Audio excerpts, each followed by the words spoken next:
Ayan na si Doris o Bigornian ng ABS. Putulin mo yan, Doris. Putulin yung ulo. Maligayang pagdating sa masayang pagtingin, ang tahanan ng mga nakakatuwang at hindi malilimutang mga sandali sa politika. Maghanda ng tumawa ng malakas dahil hatid namin sa inyo ang pinakamasasayang clip ng dating Pangulong Rodrigo Duterte, ang komedyanteng si Doris Begoña, at iba pang mga nakakatuwang kaganapan sa politika na siguradong magpapatawa sa inyo.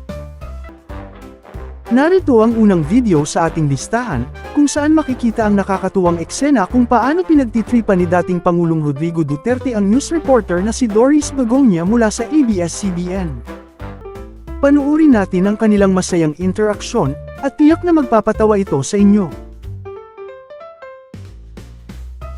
Pero, para diretso na.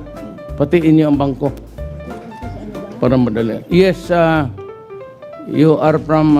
ABS-CBN po, si Doris Begoña po. akala ko sa Lebanon. Oh my God! Maraming maganda sa Lebanon. Doris Begoña. Sir, Yes, ma'am. So weird. Kung natuwa ka o natawa sa unang video, tiyak na mas matatawa ka rin sa susunod na ipapakita namin. Maghanda na para sa isang nakakatuwang sandali. Anong iyo, ma'am? Good afternoon, Mr. President. Doris muna.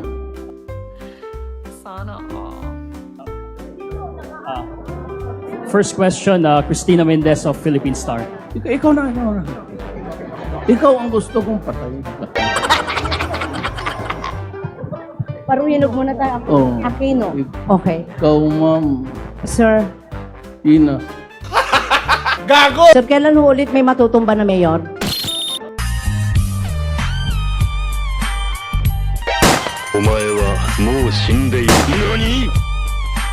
So weird. Sir, kailan ho ulit may matutumba na mayor?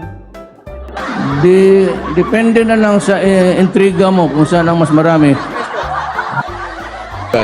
157 P. Tuason, Cubao, Quezon City. Aantayin kita. Suntukan na lang.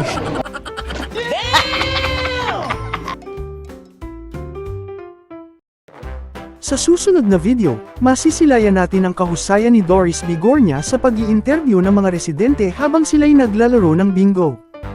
Halina't sabay-sabay nating panuorin ang nakakatuwang tagpong ito na puno ng saya at humor, at tiyak ay magbibigay aliw sa ating lahat. Manang, ikaw naman, ano ang iyong palagay doon sa sinabi ni Pangulo? Hindi naman po namin talaga naintindihan yung sinasabi niya eh. Puro sila, lahat. Bakit kami mahirap hindi nila tulungan? Yun lang po. Kuyang Ted, hindi ko na balahin si Manang kasi mukhang namumuro na siya doon sa kanyang bingo. Ito naman ate, ikaw, ano ang naging reaction mo nung narinig mo yung kanyang talumpati? Sa totoo lang po, wala po akong naintindihan sa mga sinabi niya. So, Kung ano po yung tungkol sa DAP. So ang pinaka-isang reaction mo lang, ano? Wala po kami maintindihan. Boom! Sige, ulit. Huwag kabahan, sige. Ano reaction mo? Boom panis po! Ang galing, ang galing.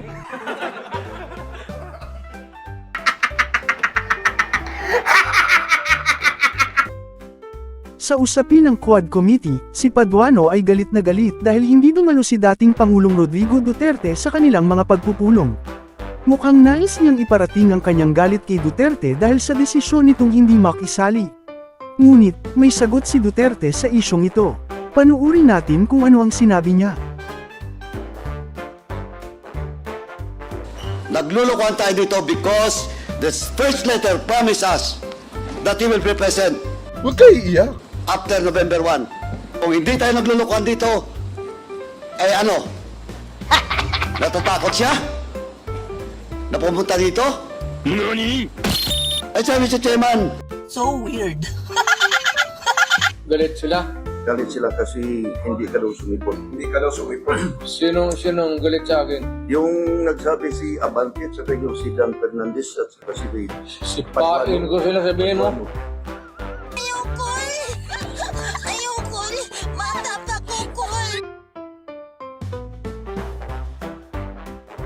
Thank you. For this kangaroo court, ang sabi ng isang SMNI anchor, na nag-react ng malakas at nagsabing kangaroo court matapos maparusahan ng contempt ng Kongreso. Narito ang nakakatawang video ng insidente.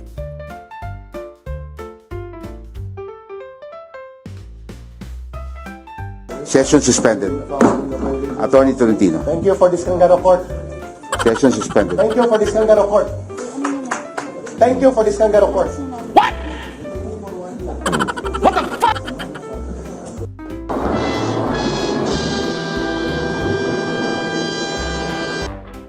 Salamat kayo, Mr. Chair. Bago tayo magpatuloy sa susunod na video, kung umabot ka na sa puntong ito at nagustuhan mo ang content, sana ay mag-subscribe ka, mag-like, at i-share na rin ito. Maraming salamat!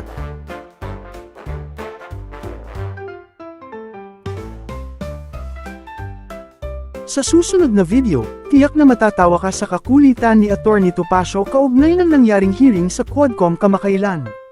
Makikita mo ang kanyang mga witty at nakakatuwang reaksyon habang tinatalakay ang mga kaganapan sa nasabing hearing.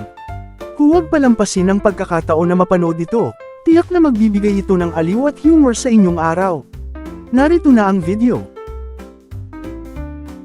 Yang si Congressman Luistro, napakapangit ng ginagawa niya sa mga resource persons. So, minsan, siyempre hihinga ka eh.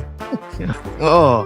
Pero alam mo, isang napagtanto ko dun sa, dito sa Quadcom hearing kahapon, di ba nandun si dating Senator De Lima? Opo. Magkamukha talaga sila ni Congressman Luistro. So, hindi naman masama yun. Di ba maganda naman si Senator De Lima? Di ba maganda? At dami nga nagkakagusto sa kanya, di ba? Si Dayan. O Sus, yung si Mario Janelle. O hindi ba naman maganda yun eh? Magkakagusto ba naman? Yung mga macho yun eh, ha? Opo. Mga macho papa yun eh. Sus, Mariosep. Pero nanonood ngayon si Congressman Luistro kasi sabi niya binabantayan daw niya yung programa mo. Kaya nga sinasabi ko eh. Oo.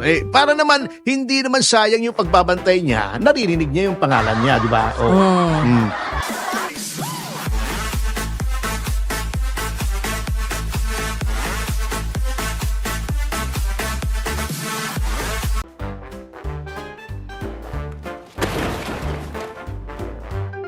At dito po nagtatapos ang ating video. Sana po ay patuloy ninyong suportahan ang aking channel at mga content na tulad nito upang mas lalo pa akong ma-motivate na magbigay ng mga bagong update. Dahil sa inyong walang sawang pagtangkilik, unti-unti po ay tumataas ang bilang ng mga subscribers ng aking channel. Maraming salamat po at hanggang sa susunod na video.